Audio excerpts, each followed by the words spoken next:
Academia Paranaense de Direito Notarial e Registral e a Associação dos Notários e Registradores, ANOREG Paraná, dando sequência a seu projeto de estudos continuados nos segmentos do direito notarial e do direito dos registros públicos, apresenta a série Podcasts, Notas e Registros, com explanações do desembargador Ricardo Dipp, do Tribunal de Justiça de São Paulo.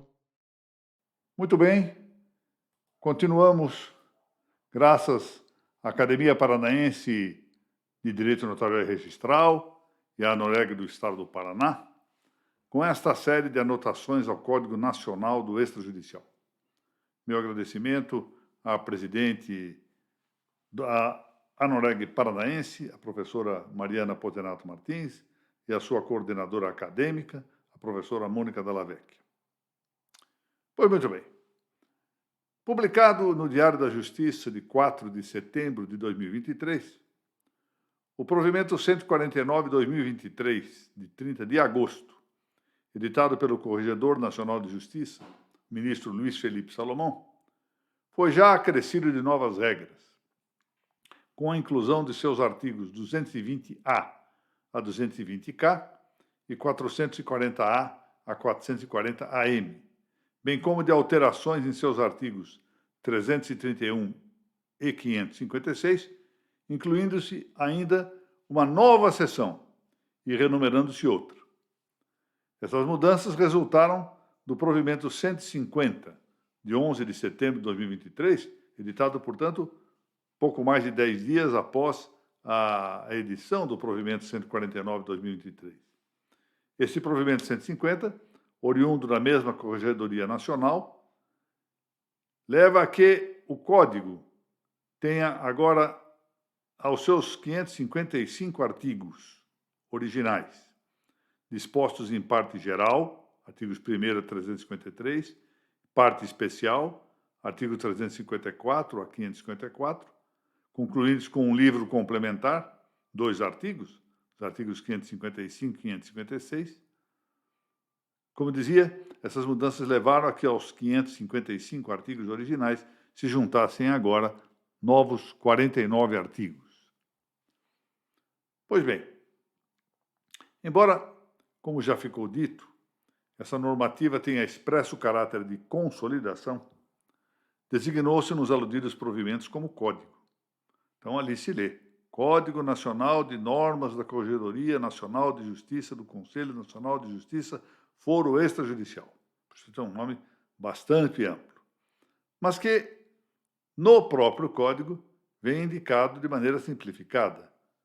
Assim, no inciso 2º de seu artigo 440-X, lê-se que se trata de um Código Nacional de Normas. E no artigo 440-AA, em seu parágrafo único, esse mesmo código está referido apenas como Código de Normas. Então, Código de Normas, Código Nacional de Normas, Código Nacional de Normas da Corregedoria Nacional de Justiça do Conselho Nacional de Justiça, Foro Extrajudicial, são uma e mesma coisa. Também podemos chamá-lo, como tenho preferido dizê-lo aqui, Código Nacional do Extrajudicial. Pois bem, a despeito desse nome, código, as normas em tela têm a natureza, ou pelo menos têm a pretendida natureza, de uma consolidação, como ficou expressamente indicado na exposição de motivos que acompanhou a edição do provimento 149. Que diferença há entre um código e uma consolidação? Mais ainda, como distinguir código, consolidação e uma terceira espécie, que é a compilação? A exposição de motivos do aqui versado Código Nacional do Extrajudicial indicou a intenção de eliminar a diáspora normativa referente às atividades extrajudiciais. Porque essa dispersão, diz a exposição de motivos, é potencialmente nociva à segurança jurídica, já por faltar-se articulação sistêmica, já por permitir a sobrevivência aparente de normas revogadas de maneira implícita. Referiu-se ainda, na exposição de motivos, o expresso objetivo de, sem embargo de ajustes redacionais, evitar inovações normativas. Essas características são as idealmente próprias de uma consolidação. Mas, quando menos de fato, há uma linha tênue a separar de um lado a consolidação e de outro um código. Com efeito, numa perspectiva ideal, ao passo em que os códigos hospedam inovações normativas, já as consolidações somente juntam normas dispersas, sem as inovar. Então, a ideia é esta: o código inova, a consolidação junta normas dispersas, mas não inova. Diversamente, contudo, do que se passa com as compilações, que apenas juntam os textos dos atos normativos pré-existentes, as consolidações podem modificar a redação desses atos, ou seja, não inovam normas, mas podem inovar a redação, o texto dos atos. Por meio delas, das consolidações, essa é a lição do grande jurista português, José de Oliveira Ascensão, abro aspas aqui, os próprios textos são alterados. O que passa para a consolidação não são as fórmulas, são as regras, e estas podem receber nova formulação. Acontece que a ordenação consolidativa dos atos normativos pré-existentes, quer dizer, sua incorporação ordenada em um ato formal e expressivamente unitário, se bem que em linha de princípio à parte, o que também se indica para a compilação que se supõe pré-existir a tarefa de consolidar, modificações que representem inovações fundamentais na normativa prévia, calha que a recondução dessa normativa anterior, dispersa, não é, como já vimos, a uma unidade expressiva, formal e sistêmica, termina, frequentemente, por implicar, ao menos de fato, algumas alterações. Para logo, a só circunstância típica de admitirem-se na consolidação ajustes redacionais, ou seja, novas formulações literais, isso está na exposição de motivos, é propícia à atração de possíveis novas compreensões de significados a partir dos novos textos. O teor do mencionado provimento 150/2023, com novas regras, atenção para isto, acerca do processo extrajudicial de adjudicação compulsória de imóveis e sobre o agente regulador dos operadores nacionais dos registros públicos, vem de feição para ilustrar que o Código Nacional de Normas, sendo sobretudo consolidação, não deixa de incluir inovações, o que, pois, vai além do modelo próprio de uma consolidação. Pode ter-se a esperança de que o Código Nacional de Normas fomente o impulso parlamentar para a edição de um Código dos Registros, ou talvez o que parece melhor, códigos específicos para as diversas classes registrais e para os tabelionatos, tanto de notas quanto de protestos. A hora presente, em que pese ao fato de a hiperinflação normativa conspirar, muita vez, para a desconstrução da reta ordem política, eu aqui me lembro de uma passagem interessante de Tácito, corruptíssima república plurimiledis, ou seja, uma república seria bastante corrompida, mostrando, portanto, a imensa pluralidade de leis. Mas, prosseguindo, parece ser o tempo, a hora presente, o tempo adequado para em umas tantas codificações notarial e registral que afirmem e garantam a integridade jurídico-política das atividades do tabelião e do registrador, vedando, por um lado, com isto, os excessos privatísticos que os reduzam a um falso e mero papel empresarial, mas também, por outro lado, afastando os exageros com que os tabeliães e registradores se têm funcionalizado com o desprestígio correspondente junto à comunidade que os instituiu e ainda os reclama como custódios imparciais de interesses tanto públicos quanto privados.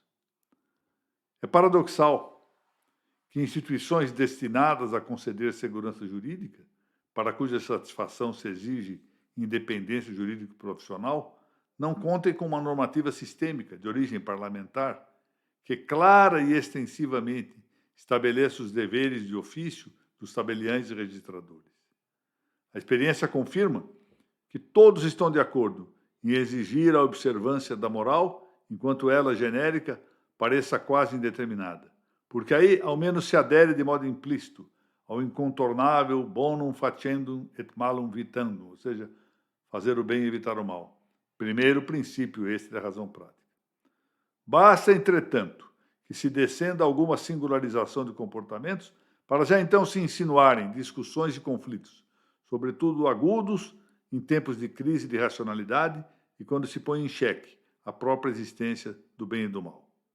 Por isso mesmo não é nada prudente contentar-se para impor condutas morais com a adoção de elementos normativos quanto aos tipos éticos, elementos, como se sabe, que se reportam a princípios elásticos, assim, os princípios de honestidade, de imparcialidade, de legalidade, de lealdade às instituições, moldes que, ora com mais, ora com menos engenho e arte, é possível, em rigor, tão aberta a sua tipologia, considerar praticamente vulnerados por qualquer comportamento humano ou, ao revés de todo, escusados, bastando o exercício daquilo que um autor importante, Néstor Pedro Sagües, chamou de alquimia interpretativa.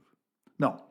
Um direito sancionador não pode ficar entregue à volubilidade das interpretações judicativas. Vem aqui prontamente à memória a observação de um autor contemporâneo francês, Ivan Elissalde, dizendo que só a mão de Deus detém a escrita do intérprete. Precisamos de uma tipologia objetiva, de uma tipologia subjetiva, de uma tipologia de penalidades para bem e justamente prevenir e reprovar os ilícitos e para dar segurança na atuação dos notários e registradores. Além do mais, é urgente estabelecer entre nós uma disciplina sobre o valor e os limites do controle da legalidade tabelioa e registral, designadamente para coordená-la com o frequentemente sobreposto controle registrário. Definir o que se atribui a um e a outro é, com efeito nessa esfera, duplicar vantajosas garantias para os usuários, e se o tabelião brasileiro não pode retroceder a uma atuação amanuense, de mero copista, não menos o ofício registral pode abdicar de seu papel qualificador. É assim imperiosa a disciplina legal do relacionamento dessas instituições da segurança jurídica. Também aos códigos caberia a missão de restabelecer as bases, nisto aprofundando trilhas que já vêm sendo, de algum modo, percorridas, de uma adequada organização corporativa para fortalecer os ofícios e a defesa institucional, pondo empenho, por meio de regulações autônomas, na consecução do bem comum profissional dos tabeliães e dos registradores e adiante do mais amplo bem comum social e político. Vem assim, por esse aspecto, em muito boa hora, as disposições do Código Nacional de Normas, ensejando a esperança das codificações. E, especialmente, quero louvar essa ideia de que esse conjunto regulativo tenda a ser uma consolidação e não uma inovação, deixando aos parlamentos a tarefa de inovar. Pois muito bem, a partir do próximo texto dessa série, passaremos então, já vencida essa parte introdutória em 2 podcasts, passaremos a anotar os vários artigos que integram a, de algum modo, nova normativa do extrajudicial, expedida, como disse, em boa hora, pela Corregedoria Nacional de Justiça. Muito obrigado e até lá.